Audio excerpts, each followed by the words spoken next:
Hi, everybody. It looks like we're starting to plateau on the participants joining, so we're going to be starting the webinar now. Hello, good afternoon, or for some of you, I should say good morning. Welcome and thank you so much for joining the CDFI Fund's Q&A webinar for the CDFI program. My name is Tanya Vardavarian, and I'm an Associate Program Manager with the CDFI program. I'm also joined by several of my colleagues who will be assisting facilitate the webinar and answer questions. Before we get started, I did want to let folks know that we are recording this webinar. If you prefer not to participate in the recorded session, you can choose to leave the webinar now. The recording of this webinar will be available on the CDFI Fund's website, where we have all the application materials. So you can always access the recording if you choose to leave the webinar. DeAndre, can you please advance to the next slide? And by way of introduction, my colleague DeAndre Lowry is helping with the slide presentation and other presentation today. One thing, a housekeeping item that I wanted to discuss before we get started is that today's webinar is for the CDFI program, and that we actually have another webinar scheduled for tomorrow. The fund continues Wednesday, March 6th, same time, 2 p.m. Eastern, for the Native American CDFI Assistance Program, or NACA program. It is a focused webinar for applicants who are intending to or plan to participate and submit an application for the NACA program. You can find the access information, which is different, on our website. DeAndre, can you please navigate folks to our website right now? So this is our external website that many of you probably have gone on before, and you would go to our programs, and you would go down to select the Native Initiatives program. And once you're on that page, when you scroll down, you will see that there is an option to select apply. And this is where we have all of our application information and material. So once you select that,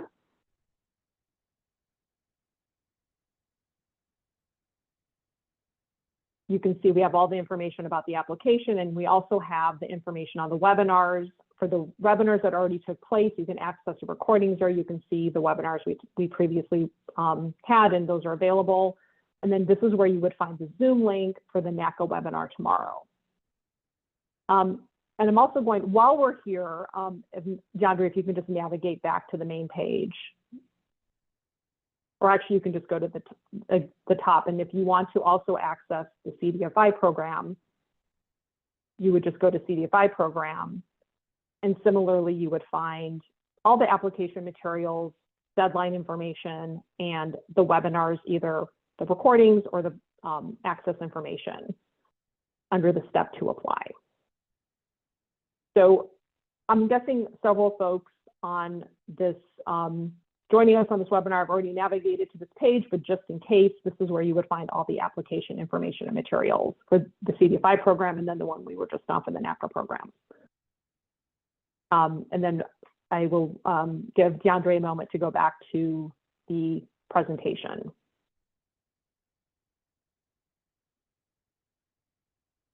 Great, you can go to the next slide. I just wanted to cover a few things, items that we won't be discussing today. We won't be going over reasons why your organization was unsuccessful in prior award years. We won't be discussing how to enter data into the application in the CDFI Fund's Award Management Information System, or AMIS. We won't be going into specific detail on matching funds questions, which is only applicable to certain FA applicants. And we won't be delving into questions about the revised CDFI certification application. You're always welcome to submit a service request on these or any other questions you have. Next slide, please. We also wanted to go over some critical deadlines for the application. You can see that bright red line, the dates, we'll be focusing on the dates below that line. The dates above that line have already passed. So if you have not yet created your AMIS account, entered your EIN and UEI into your AMIS account and submitted your mandatory SF 424 form, you are not eligible to apply this year. If you're uncertain or if you have any questions about any of that, please submit a service request. But we have some very important dates coming up that everybody should have on their radar. The last day to contact the CDFI program or the NACA program staff is March 19th at 5 p.m. Eastern. The best way to do that is via service request. The last day to contact the AMIS IT help desk only for technical issues is March 21st, again at 5 p.m. And again, service requests are the best way to do that so we can be responsive and track your question. The last day to submit the Title VI compliance worksheet, which is applicable to all applicants, is March 21st, 11:59 p.m. Eastern Time. And the last day to submit your application in AMIS is March 21st, 11:59 p.m. Eastern again. We say this every year, but no one gets an award for submitting their application last or getting as close to the deadline as possible.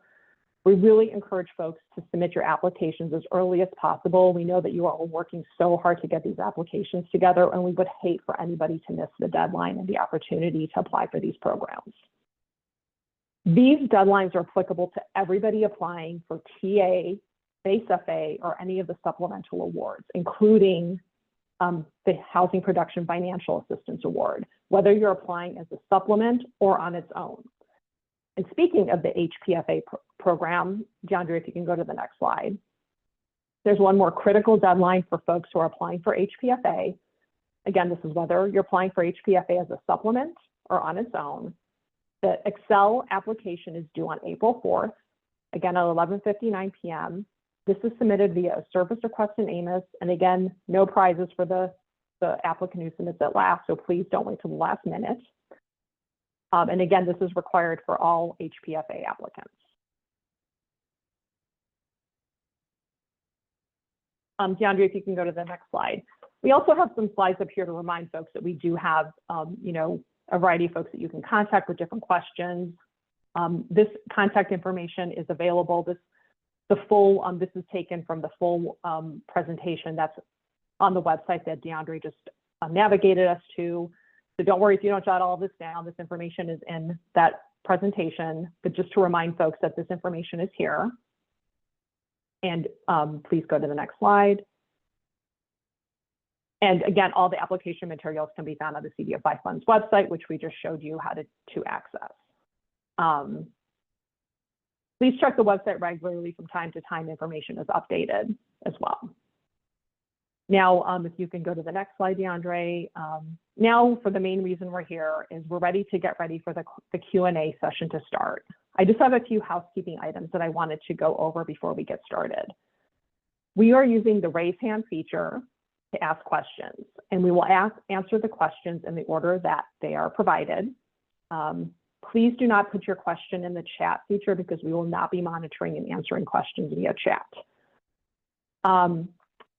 In order to ensure that we get to everybody's questions, we're asking folks to ask one question, and if we have time before the end of the webinar, we will let folks know, and you can ask another question if you have one.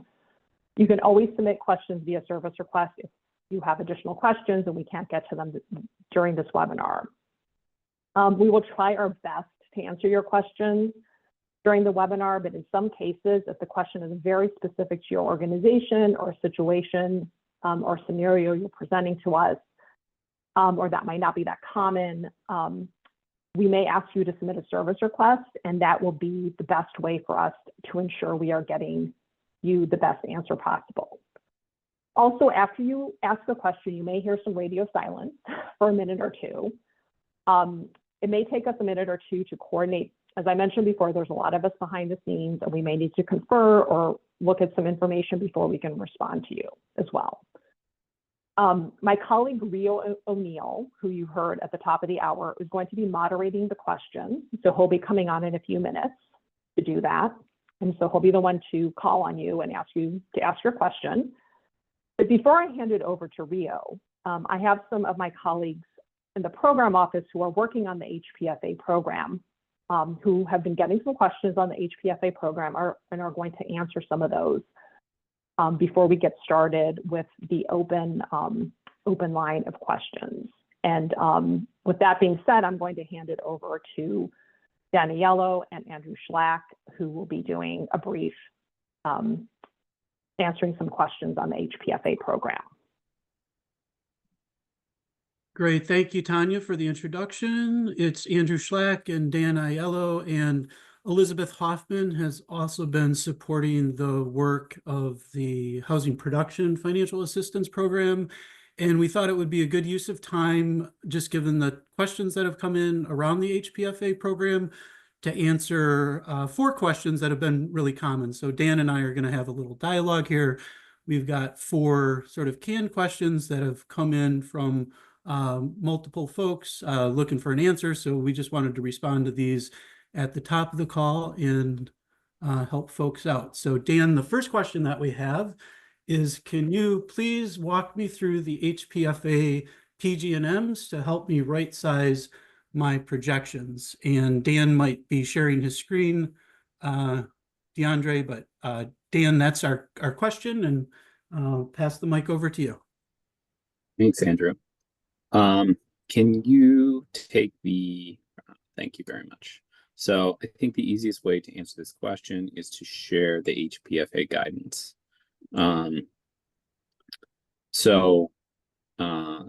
Those of you who are interested in HPFA have hopefully seen this before. It's the HPFA guidance. You know, you get it here on the CDFI program website. You're going to fill in your track record units and your projected units. So in the track record category, you are going to include all housing units you have financed based on the year the financing occurred in these various categories. And then in the projected, you are just going to input units that you want to count as HPFA units. So those are going to be the units you would use to meet PG&M 1.1. And so those are going to be new construction unit or acquisition rehab. So that's what you enter in the table.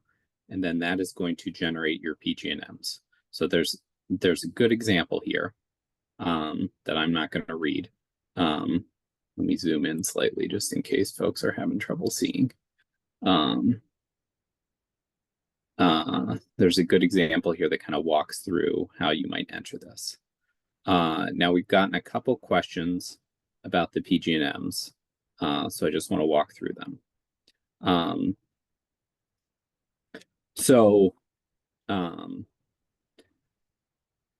Your first PG&M is the HPFA units you plan to produce.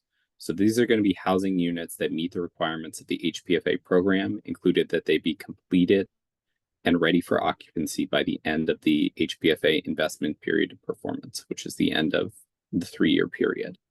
They meet the income restrictions, and these units are new housing units that increase the supply of housing products lines that finance the construction and or acquisition rehabilitation of housing without affordability restrictions. So basically, this number is going to come from what you're entering in these green columns here. And it's going to show up here in this red and white cell. And so what you want to think about putting here is, like, what are the units that are going to be supported by your HPFA award request? Don't necessarily want to put in all your new construction units, just those that you're planning on support with an HPFA award request. So that's 6.1. The next PG&M is 6.2, which is the total minimum number of income eligible housing units that you need to produce, or you need to finance, not produce, over the investment period. So the purpose of PG&M 6.2 is to basically, the goal of the HPFA program is to increase your financing of housing production. And so 6.2 is intended to capture kind of your baseline plus what you're going to do with the HPFA award. So while you can't count your HPFA only units towards your FA PG&Ms, this is going to include all the units you finance. The units in here don't all necessarily need to be completed within the 3-year period. These are just units you finance. These can be preservation units. These can be other units. So this can include kind of all your housing activity. And the goal here is that you're maintaining some level of your historic housing activity, and the HPFA units are occurring on top of that. This can include activities that also count towards your FA PG&Ms. So we've gotten that question a lot. And then income targeting, this applies just to the units in PG&M 6.1. Your HPFA units, and you're going to have a goal that at least 51% or greater of those units need to be targeted to folks at 80% AMI or below. And then this is 6.4 is just basically you need to expend an equivalent of the HPFA award amount on the HPFA units. And then this is a deployment. Basically, the award needs to be fully deployed by the end of the performance period, investment performance period. So those are the key HPFA PG&Ms. Andrew, did I miss anything that we wanted to hit? You covered that one, Dan. Okay. Oh, yep. All right. So kind of related to that, we've had some questions. I'll let Andrew answer the next one so you can listen to a different voice. Where folks have said, hey, I had a large one-time housing loan or one-time infusion of funds to finance housing in the baseline period. So I don't think I'll be able to show an overall increase in units that is required in PG&M 6.2. And so they're asking, can I remove that activity from the baseline period? Thanks, Dan. So the answer to that question, building on your past response there, is a no. And keeping in mind, too, that the goal of this program is to increase your financing of housing production that add to the supply. And so the reason that the baseline numbers are collected is to create the baseline, and it needs to be an accurate reflection of the units that you financed in the most recent 3 historic years. And we realize that in the case of this scenario where I may have received a large influx of capital, or I've done a lot more housing activities and I can't keep up that pace in the projected period, we realize that the HPFA program may not be a great fit for CDFIs in that situation. And I think it's worth noting that the HPFA awards are also counted towards the 3-year $5 million funding cap that applies to the FA program. And so that CDFIs that do not receive an HPFA award will be eligible to request larger base FA awards in future funding rounds. So basically, if you got a very large HPFA award, it counts towards the $5 million cap that is applicable to the base FA. So getting a HPFA award, $5 million cap will apply going forward on your base FA, your ability to request larger base FA awards in the future. And so would also just point out that the Capital Magnet Fund is also a good program resource for doing housing. The Capital Magnet Fund is not subject to the $5 million cap. So coming full circle back to this question, it is true that if CDFI has experienced a large uptick in volume over the past 3 years, their baseline is going to be larger than what they might feel comfortable to committing to over the 3-year investment period here for the HPFA program. And in that case, we would, caution against applying for the HPFA award, given that this particular PG&M would not be able to be amended, again, because the underlying goal of this program is to increase the CDFI's financing of housing production. that adds to the supply. And so that response to the question is no, and this program might not be a great fit if you're not able to at least maintain and again add to your baseline number. Dan, did I cover that one or anything to add? Yep, it makes sense. Okay. So then the third question that's come in as a common question that we wanted to address, Dan, is can I invest my HPFA funds and other CDFI fund awards in the same project? Yeah. And so the answer to that is yes, if certain conditions are met. So each program, you're going to need to adhere to the terms of the assistance agreement. So for example, like the FAA agreement, which HPFA will largely follow, has some restrictions on combining supplementary awards that you need to monitor. CMF, for example, is a question we've gotten because it's also housing programs. The FAQs note that you can invest in different phases of the same project.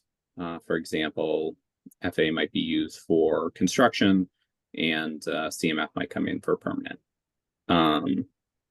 CMF does restrict that funds from other CDFI awards can't be counted as leverage capital under that program. If these requirements regarding investing in different phases are met, then you could report the housing units for both CMF and HPFA awards. For all FA, including supplemental programs, we recommend that you use your hardest to use money first. If that's HPFA, you put the HPFA money out first, then any other supplementals, then base FA, because base FA is the most flexible. This is to avoid double counting on your PNMs for the requirements in that assistance agreement.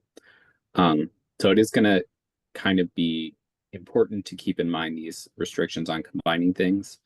The other thing I would add is in the FA award, the restrictions on combining are I believe, measured at the financial product level, based on how things are reported.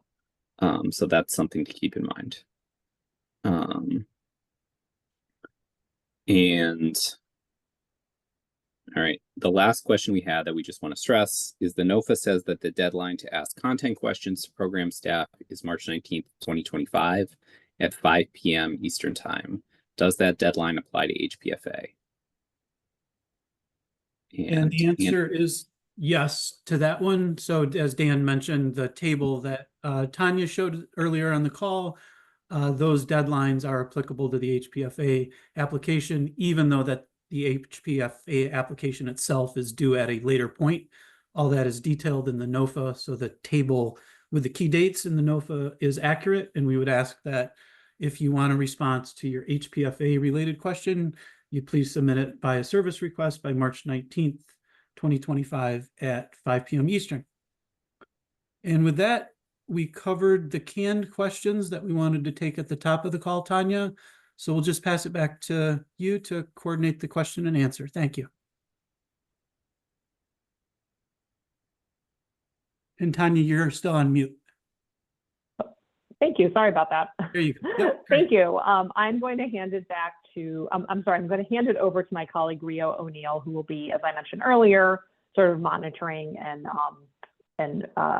selecting folks to ask their questions who have raised their hand in the order raised. Thanks, Tanya. All right, everyone, we're going to start the proper Q&A session now. Again, raise your hand if you have a question. We're not going to be monitoring chat. If for some reason we can't answer your question, feel free to submit a service request. And in the interest of time, as we start out the Q&A, please only ask one question at a time. You're welcome to raise your hand later on in the call if you have other questions. But let's begin. Donna, the floor is yours. Hi, thank you. My question is about HPFA. And the question is, if a CDFI gets an HPFA award, what would happen if the proposed HPFA deals are not completed by the end of the performance period due to construction or, labor, supply, or other kind of delays beyond the CDFI's control?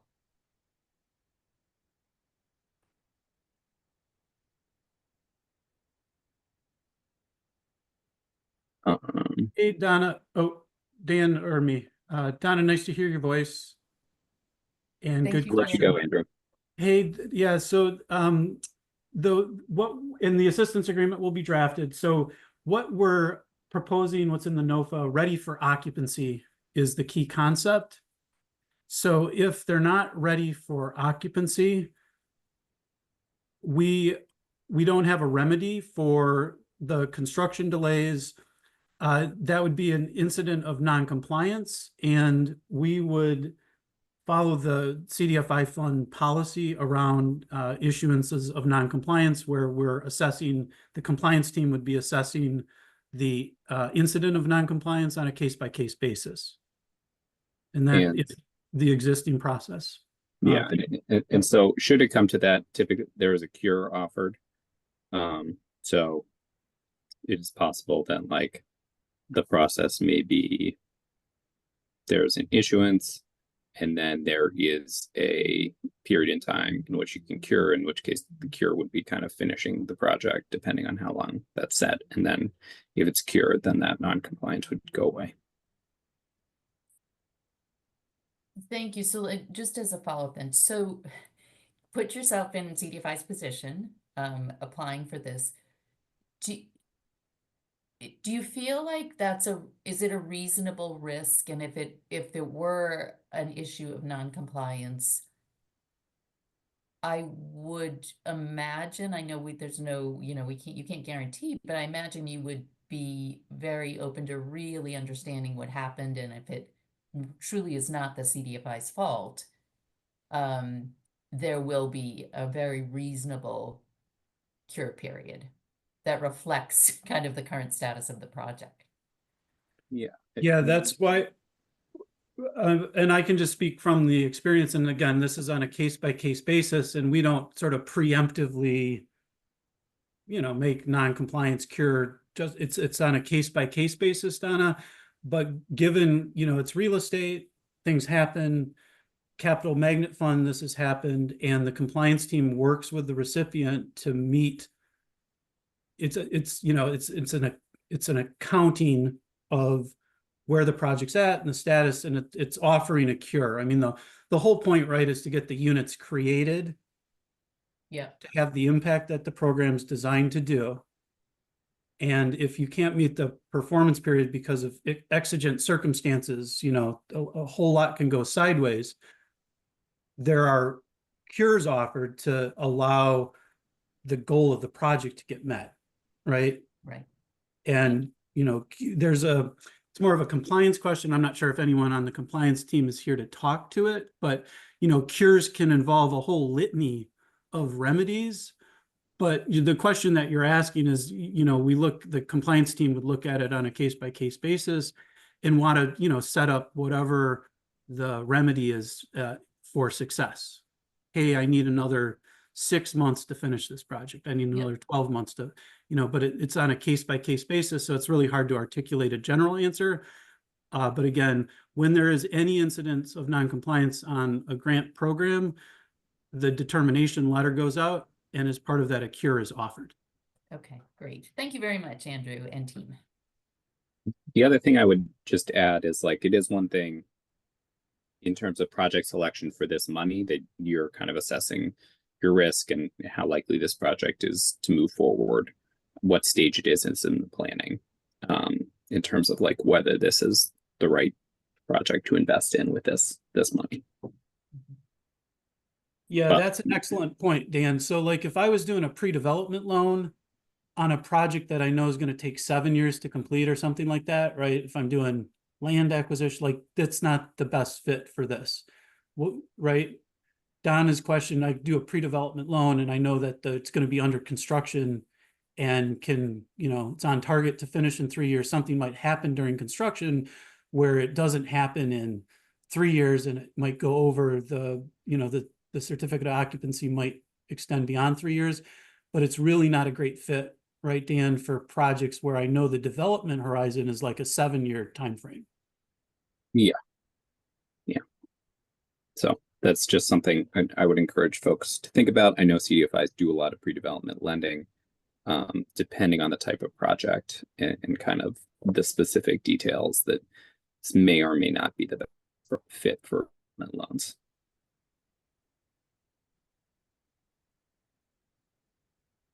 Okay. Donna, thank you for your question. We'll now move on to our next hand that's raised. Michael, the floor is yours. Hi, thanks. I have a retained earnings calculator question. We're booking some federal grants that are to be deployed as loans on the income side. Where do we book that on the expense side? Would that be considered program services funded through grants, grant expense, or do we create a separate line for that?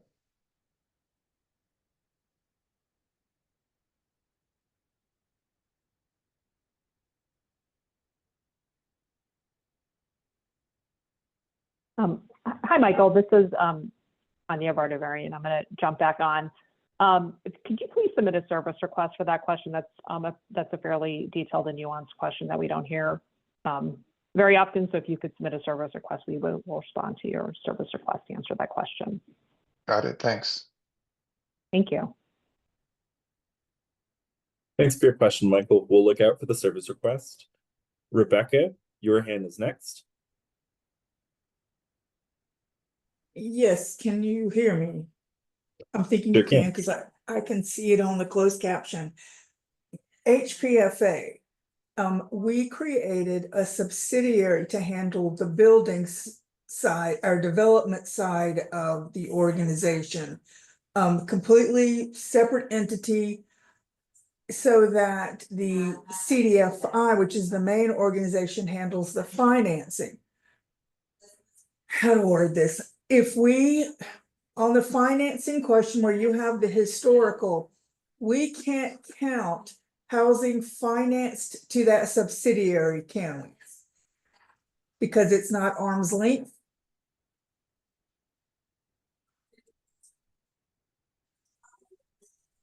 So Yeah, go ahead.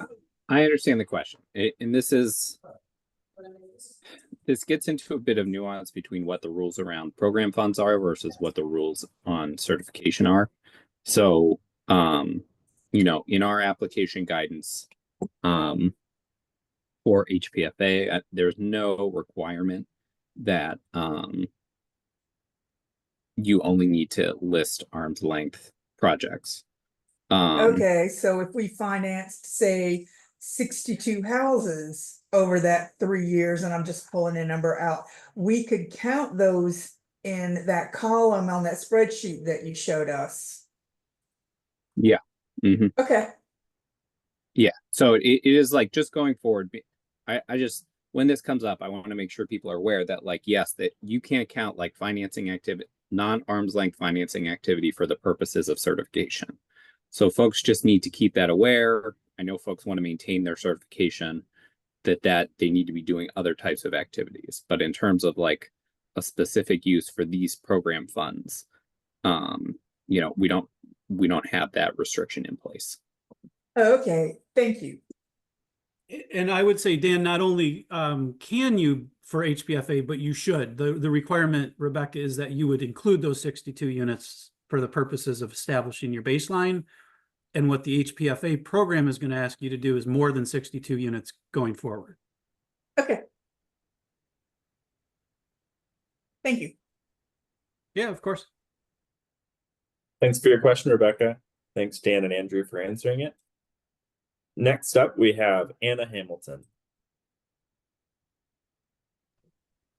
Hi, I have another HPFA question, and thanks for taking it. I'm aware of the requirement that awards may not be used for preservation of rental housing with existing affordability restrictions, but I've got a unique case, and I'm wondering what happens if there's going to be an existing affordable housing development with 120% AMI restrictions, but the result of the rehab is going to lower those restrictions to 80% AMI.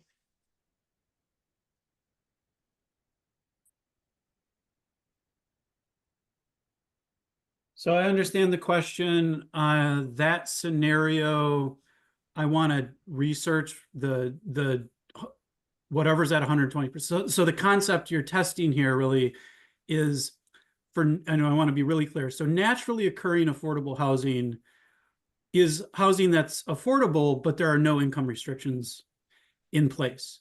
If you choose to use HPFA, that's an eligible use, because what you're going to do is put an additional 10 years of affordability restrictions on that property.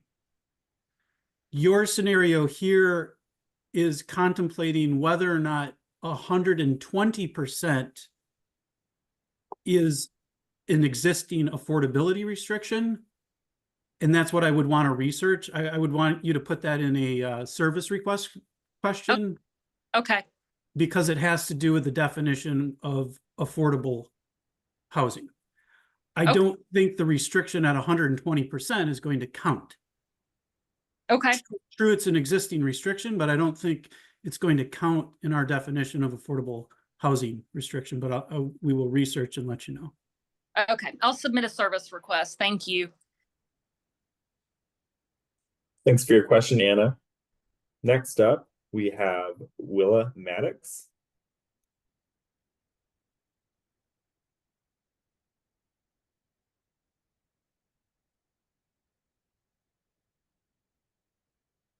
Hello, can you hear me?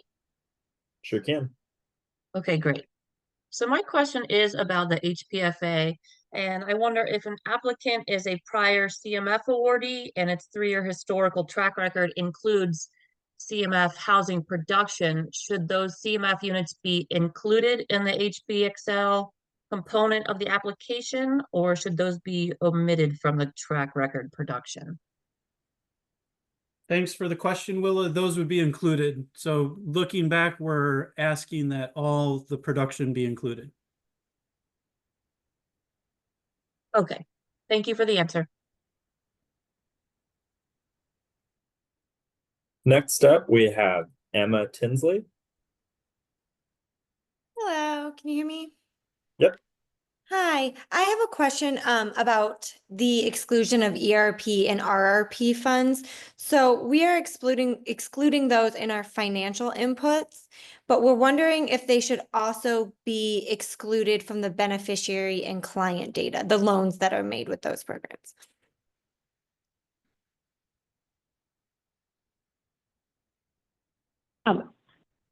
Hi, this is Tanya from Tanya Vardavarina was speaking earlier. Yes, so you can include the information in the beneficiary data for your whole organization. We're looking at the impact that your organization is making as a whole. Okay, fantastic. And just to clarify from the last question, for HPFA, should we be excluding ERP and RRP from those historic financials, or should we keep those in for that one?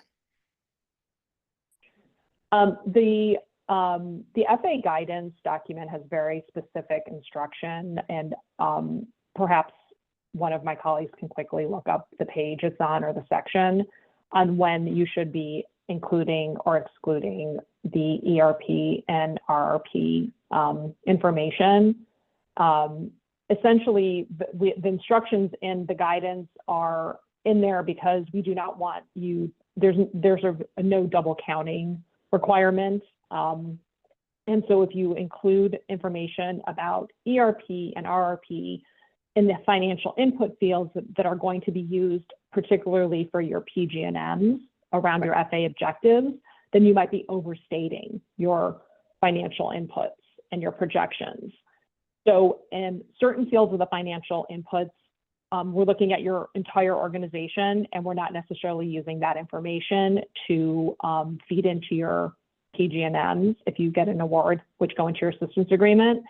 But the specific fields that are your on-balance sheet activity in your eligible market and target market, those fields are used for your PG&Ms. And on page 42 of the FA guidance document, there's very detailed language about which fields you should be excluding that information from. And if you have any further questions, you can submit a service request. I'm sorry, go ahead, Emma.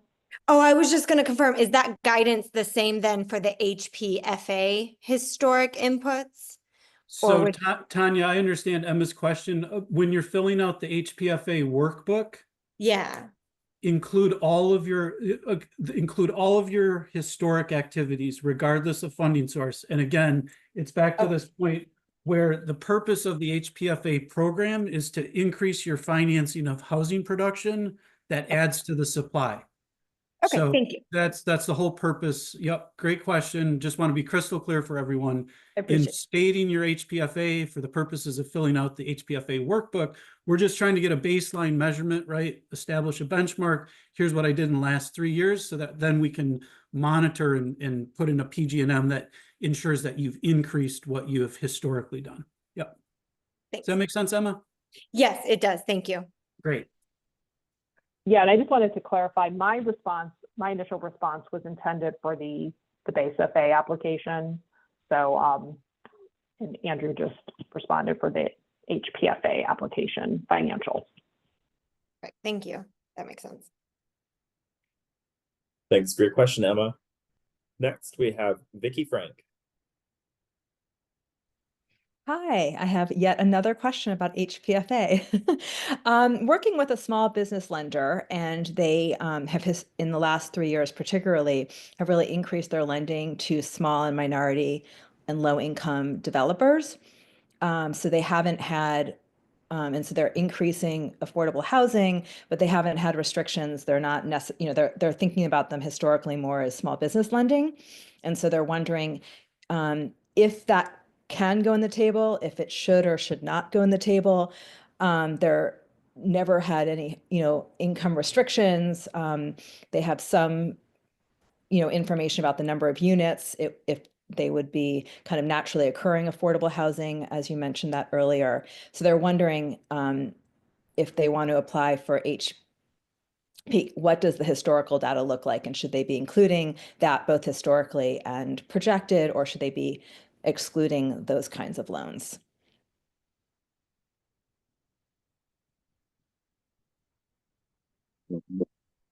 Thanks, Vicky. Based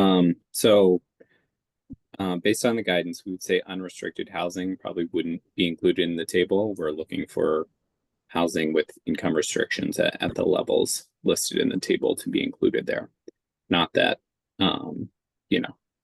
other types of housing is not a worthy goal, but for the purposes of this program, So that's how we're looking to collect the data. Okay, so including for the historic, you're only looking for units that have restrictions? Yeah. Well, and Vicky, not just restrictions, but if you look at the data table and go row by row, the first cohort for rental housing is 0 to 80%, 81 to 120%. Mm-hmm. If there are no restrictions on the units that have been created, you wouldn't have anything to report there. Okay. For So home ownership, 0 to 80. If they know the renters who moved in were that, but there were no restrictions, you don't want that kind of lending reported there.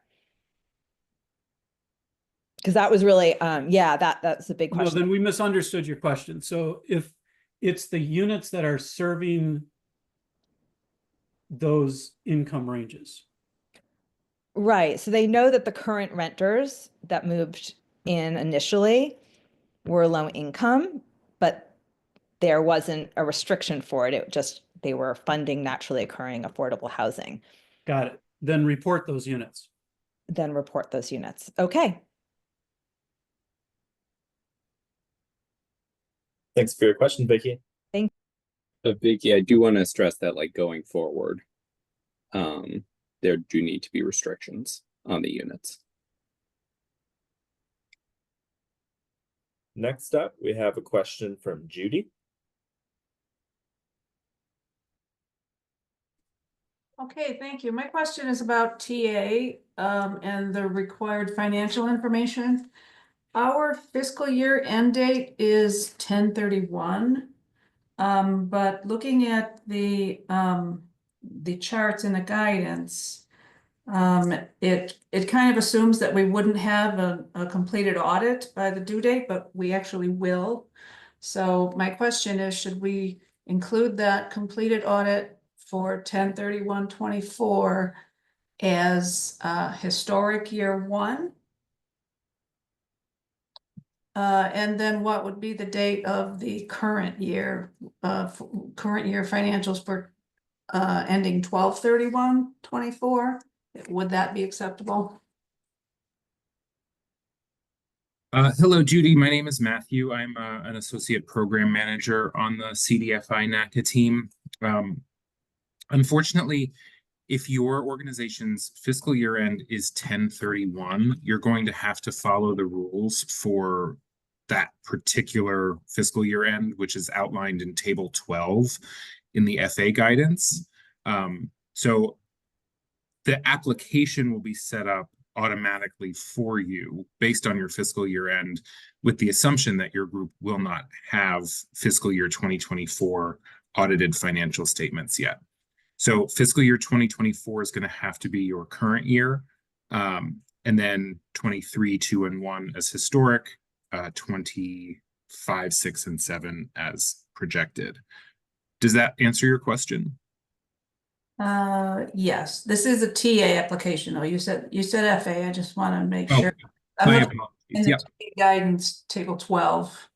correct. They're both the same. They should both be the same for Table 12. Yes. Okay, so that 2024, even though it's a completed audit, it's the current year. Correct. Yeah, you'll put a full 12 months of financial information into the current year when you're filling out your application financial data, but it will still just be the current year for 2024. Okay, thank you. Thank you, Judy. Thank you, Matthew. Next, if I pronounce your name wrong, just let me know. It looks like your name is Sade. Hi. Yes. That was pretty good actually. So I have a question about the certification. We are a loan fund, a legal loan fund with our own EIN, but to date we have only issued intercompany loans to our parent company. So we have not done any arm's length loans with any third-party borrowers. We were wondering if there was a pathway for our loan fund to get the CDFI certification under this arrangement, or we would have to have issued arm's length loans.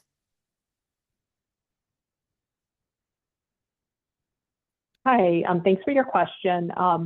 So we are going to, as mentioned earlier, we don't, the questions about certification are outside the scope of this presentation, which is focused on the CDFI program application. So in order to ensure that you're getting the appropriate response and getting correct information, we will advise you to submit a service request to the certification team at the CDFI fund, and they can answer your question. Sorry about that. I did join a little late, so I may have missed that part. Just a follow-up to that, we did send in a service request twice, actually, and our second one was listed as a duplicate. Is there a way to maybe flag it to make sure that somebody actually looks at it? Yes. What do you mind letting us know what your organization name is? Sure. It's Energy Resilience Fund. Okay.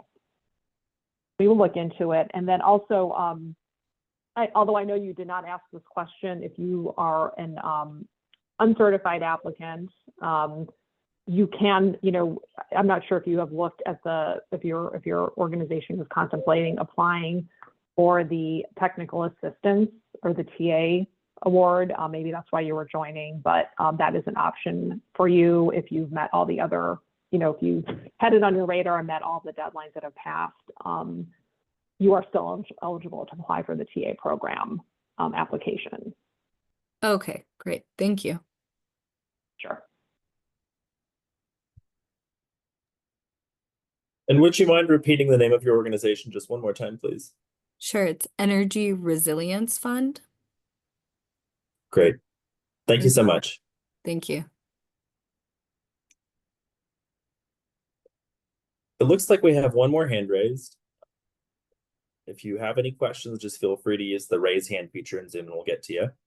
Tammy, you are up next. Great, thanks. Thanks for taking my question. I know you guys mentioned for the HPFA on the base, total amount cap at 5 million.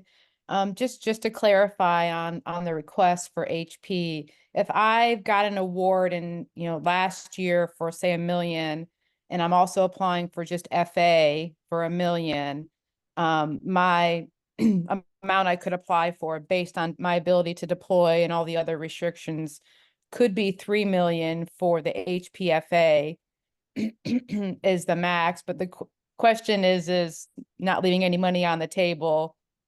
We shouldn't really request any more than that, knowing that the CDFI fund rarely gives the full 1 million. Just I want to clarify for the application. So you could request a little bit more if you wanted to.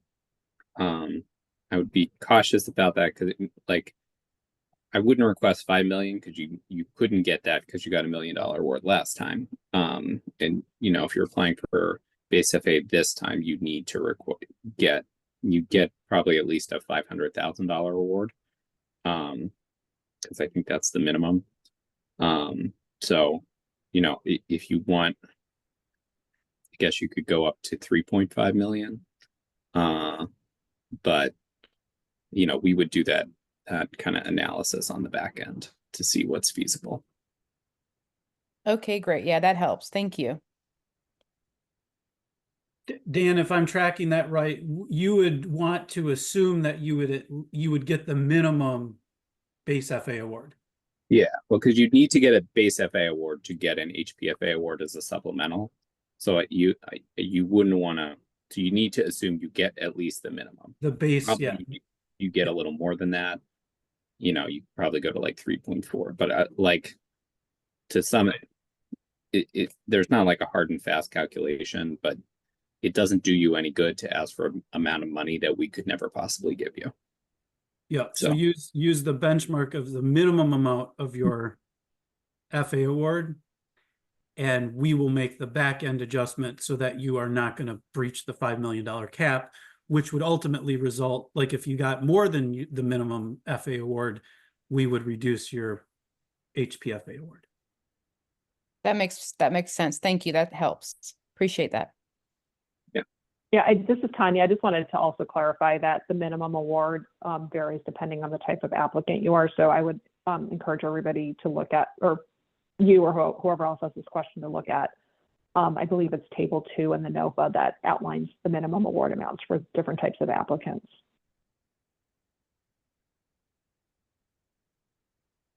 Okay. Tammy, thanks for your question. Next, we have Jennifer. Hi, thanks for taking my question. I have an HPFA question. I'm wondering how important the percentage increase of housing units projected to be created over historical figures, how important that will be in the scoring of our application.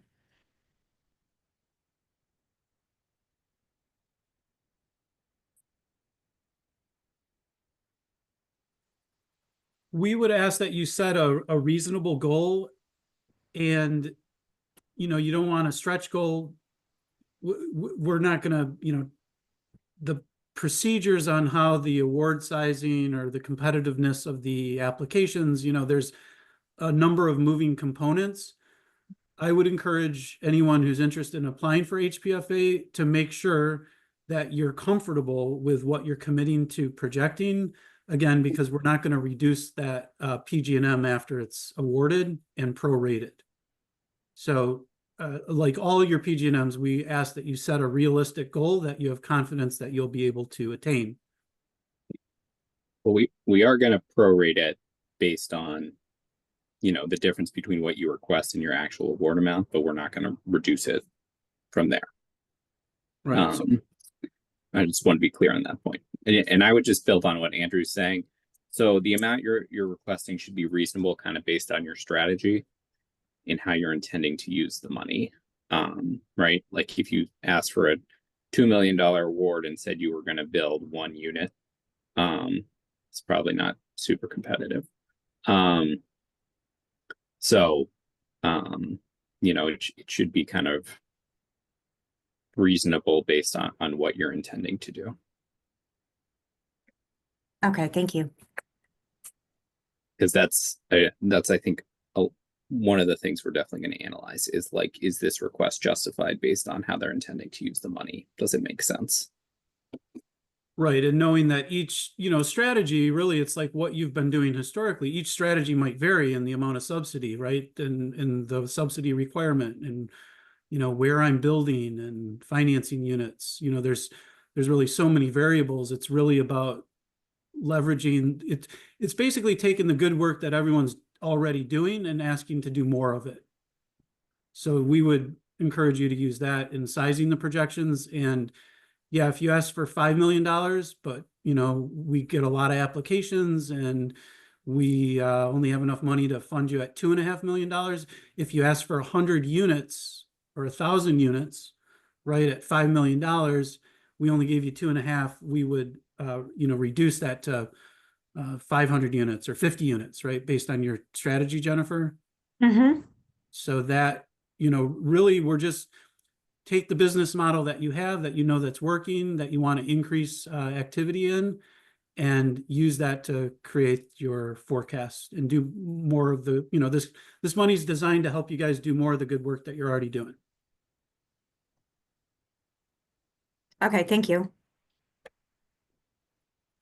Thank you, Jennifer. Next, we have a question from Corey. Good afternoon. Thank you for taking my question. Can you hear me okay? Yes, we can. Wonderful. Regarding some funding sources that have been discussed, I just want to kind of get your feedback on if some previous capital stack funding sources have been from one-off programs, which may have impacted positively increases in housing unit productions, but those programs, by the nature of being a one-off, are not continued. It relates to the increase of units for the HPFA. Do you have any recommendations or guidance on how to balance the lack of capital sources with accessing the HPFA to maintain and increase housing production?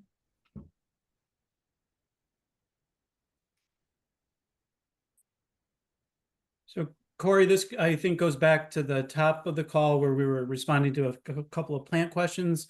And just to underscore, the purpose of HPFA was to, is designed to increase your financing of housing production that add to the supply. So what we're doing by looking back at the historic 3-year is setting up the baseline. And that baseline is important for measuring the increase over the supply. So if you were the beneficiary of a large one-time program, the HPFA program is not going to be a great fit for you if you can't sustain that same level of activity. And the size of the pool, right, for this proceeds, right, the ESIP repayments, which is where this money's coming from, it's about $100 million. So this isn't, it's an important $100 million, but in the grand scheme of things, it's not going to balance out, a substantial grant that, if you got $20 million from, community foundation or $10 million from another stimulus program, these awards aren't that size. They're not going to be that size, and they won't meaningfully allow you to demonstrate that you are increasing the supply. And so, again, because we're looking back for your 3-year historic track record of financing activities, the HPFA program, given the size of the awards, won't allow you to show a meaningful increase. And so the HPFA program wouldn't be a best fit for you. And the strategy, base FA allows you to have a different, performance goal. And that, not saying the scenario or details of what your organization may have gotten in the past. But again, the baseline is really there because we need a place to measure the increase in the supply against. And so we assume that the current level of activity would be sustained in sizing up the net increase benchmark. That's very clear. Thank you very much. And just a real quick follow-up. Did I hear correctly that HPFA is only as a supplemental to the base FA? No, it works a little bit different. So you can apply for base FA and all the supplementals that you're eligible for, which include HPFA, or you can decide that I just want to not apply for base FA and I can apply for HPFA as a standalone. You still have to submit the parts of the base FA application, right? But you don't actually have to, in that scenario, you wouldn't have to get a base FA award to get an HPFA award. So it works a little bit different. So when we say supplemental, it's sort of in this round, right? All the other supplementals, you'll have to apply for base FA and HFFI, PPC, DFFA, right? However, you can apply for HPFA and get an HPFA award without getting a base FA award. Perfect. Thank you for clarifying. Of course. Thanks, Corey. Next, we have a question from Donna. Thank you. I'm back for question number 2. Thank you.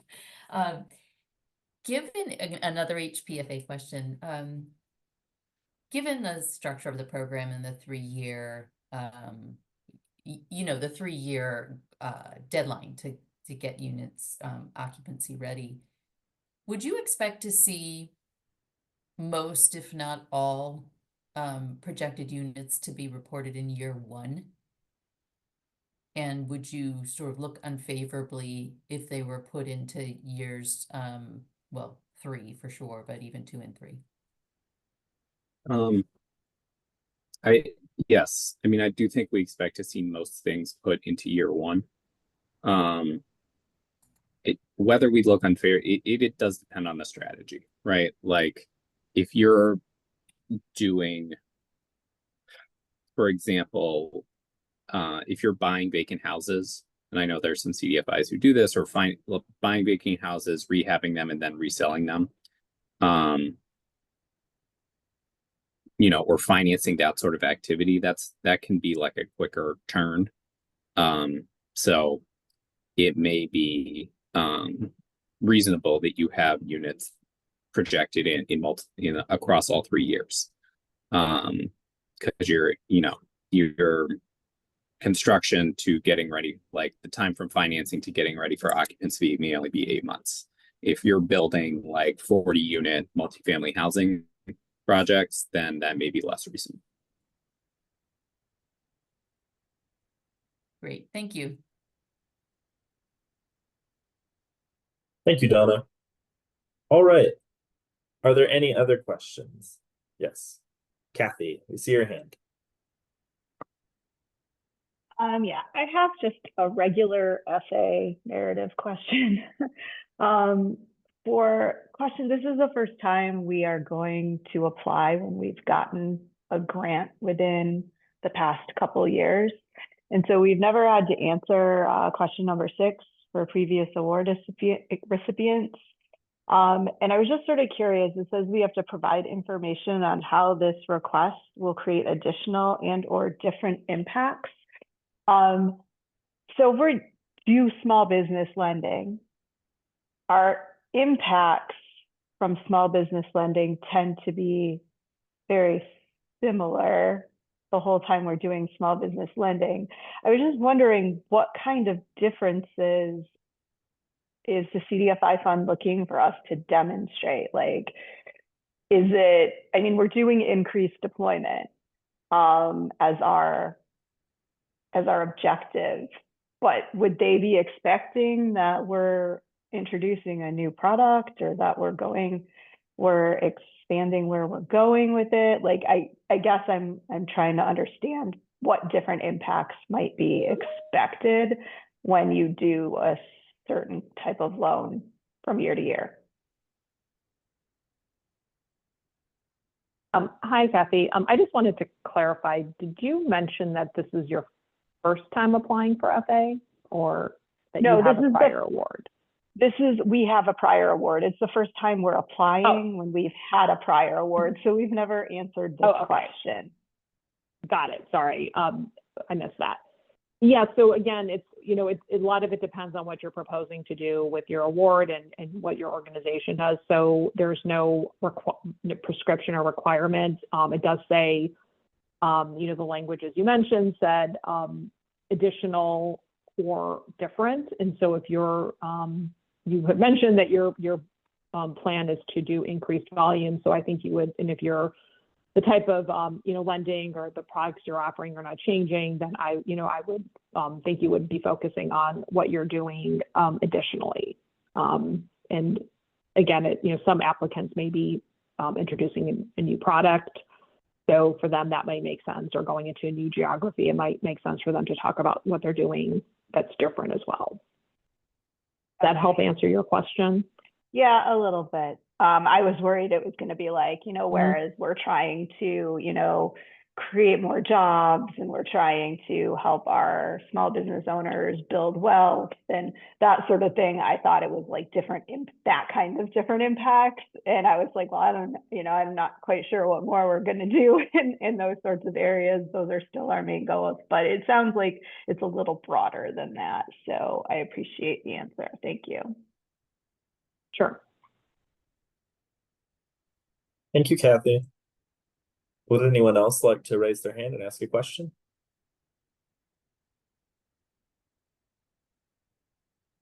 Going once. Anna, we see your hand. Hey, thanks so much. I'm coming back again for a second question as well. I have a question. If an organization is requesting for the objective to create a new product, and they're also requesting PPC funding, does the PPC funding have to be deployed in support of the new product, or can it be used across all existing products? Hi, Anna. Thank you for your question. So to answer your question, if just to make sure you know that I'm understanding it, if you are selecting the FA objective for your base FA award to create a new financial product, and you're also applying for the supplemental PPC FA, does your deployment of PPC need to support the new product? And the answer is no. So the PPCFA is a supplemental award, and it is assessed completely separately from your base FA award. And there is a specific and different requirement for you to deploy. Let's just say you applied for, you know, 100,000 in PPC. You would have to deploy that 100,000 in persistent poverty counties. And if you applied for $1 million for your base FA and you got $1 million for your base FA, and you selected the FA objective, create a new product, depending on, you know, certain other information you have in your application, you will have PG&Ms related to specifically that FA objective of a new product, where you would have to deploy the amount that you put in your application to that new financial product. And in fact, there's no double counting between the two. So earlier we were talking in a little bit of a different context about double, you know, certain awards that are allowed to double count toward each other. So that 300 or 100,000 or whatever your PPCFA award is, you cannot double count it against your base FA award, and vice versa. So the two performance goals and measures are separate. Great. Thank you. Super helpful. Appreciate it. Thanks, Anna. Next, Devin. Hi, thanks for doing this. So I'm Devin in Minnesota with Habitat for Humanity in Minnesota. I'm curious, we're interested in applying potentially both for the FA and then the HP, but I'm curious just about your advice and guidance, because the ability to secure funding or be awarded funding under the special HP, if you opt to decide to apply for FA, is contingent on receipt of an FA award. I'm trying to balance the best way to apply from a strategic perspective, and just how competitive funds are for FA awards. And I know there's less FA funding overall available this year. So do staff at the CDFI fund have any recommendations on how to think about that? Because it's hard, it's just sort of hard to contemplate how best to apply in a strategic manner. So just curious what your thoughts and recommendations are and push-pull factors. Thank you. Thanks, Devin. I don't necessarily know that we can give you strategic advice, but something to consider is, first off, it depends whether your organization is potentially SECA eligible or core eligible. So that's one thing to consider. Historically, a higher percentage of SECA recipients, applicants have gotten forwarded, like a higher percentage of SECA applicants get forwarded for award. And typically, I think that ends up in us making more SECA awards. The way HPFA only applicants are going to be evaluated is basically the process is going to mirror what would happen for a core FA applicant. So they would go through, there will be a modified version of all the review steps to account for the fact that there's not a base FA award. And so the same percentage of organizations that are forwarded for core would be forwarded under HPFA only for potential award consideration. So yeah, I don't know how many HPFA only applications we're going to have. So that's kind of the big unknown, and I can't tell you what to do on that front. I will tell you there should be no, like in theory, there's really no advantage in applying for HPFA only, because we're trying to have it kind of mirror the core process. And if you were potentially SECA eligible, it may make more sense to go down the SECA route. But those are the, you're going to need to decide. All these award programs are competitive. HPFA only is meant to be the same level as competitive as applying kind of through as a core applicant to the base FA award. So that's all I can tell you. I don't know. Hopefully that's helpful. Yeah, that's helpful. I appreciate the conversation. Thanks, Devin. Emma, we see your hand. Hi, and I apologize if this is in the NOFO, it just occurred to me. With the 100 million available for HPFA, is the CDFI fund's intent to get that full 100 million out this year? Or are there regulations that require that money to be out this year, I guess is my question. So the money for HPFA is based on a different stream of funding than the rest of our appropriations. So we could potentially carry it over to a future year if that's desirable. Yeah, it's more efficient if we can get it out all this year, and certainly we know there's a need for money to finance housing nationwide. But it's going to depend on the demand we get. We're not going to, award unqualified applications that don't meet the standards just to get the money out. Okay, that's helpful. Thank you.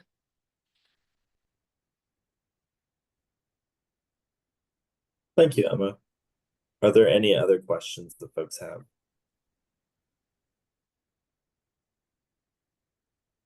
Going once. Willow, we see your hand. Welcome back. Hello, thanks again for this call. So I don't know if I just heard you incorrectly. Maybe you could clarify. I thought I heard a response say that there's no advantage to applying only for HPFA? Or did I maybe just mishear that? Yeah, that is what I said. I mean, that's, if you read, I'm not saying anything that isn't in the NOFA. Basically, at all points in time, like if we're going to pool the HPFA only applicants and then we're going to apply kind of the same percentages in standards and moving them forward as we would with core FA applicants. So again, like when I say there's no advantages, it's going to depend on your organization, your strategy, what you think puts the best foot forward for you. So I can't say, you know, what's potentially easiest for you to manage on the back end should you be successful.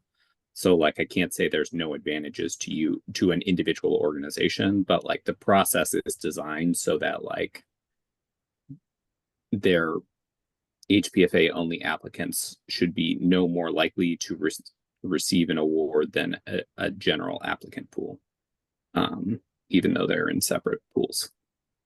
Okay, I think that I did mishear what you meant then, because it sounded for a moment like the end that possibly you were saying that applying only for HP without the base was in some way a negative.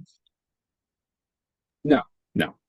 Okay, all right. Thank you for clarifying. It's not. It's just, yeah, that's not what I was It's trying to about say. the individual organizations and It's what's going to most depend on the advantageous to them. organization, the size, how they would apply for base FA versus not, versus HPFA only. So they're different considerations. And you guys can read through the NOFA. It does try to lay out there, hopefully clearly, how HPFA applicants will be evaluated compared to other types of applicants. So Dan, we could say, you know, like you're saying, there's no competitive advantage or disadvantage would be one way of saying it, Willa. You're no more likely or less likely to get an award if you just apply for HPFA only. Great, thank you for clarifying. Thanks for your question, Willa. Next, Catherine, we see your hand.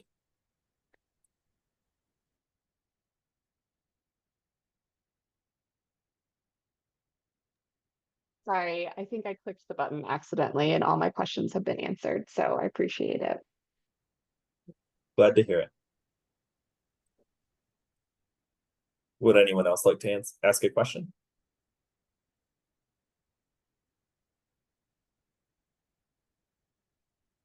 Okay. Seeing none, it looks like we'll be able to wrap up the call. For those of you who joined later in the call and might have missed some content, know that this meeting is recorded and will be posted to our website. If you think of any questions after we leave, know that you can always submit a service request. And finally, if you choose to apply to any of our programs, we look forward to reading your applications. Have a good rest of your week. Bye-bye.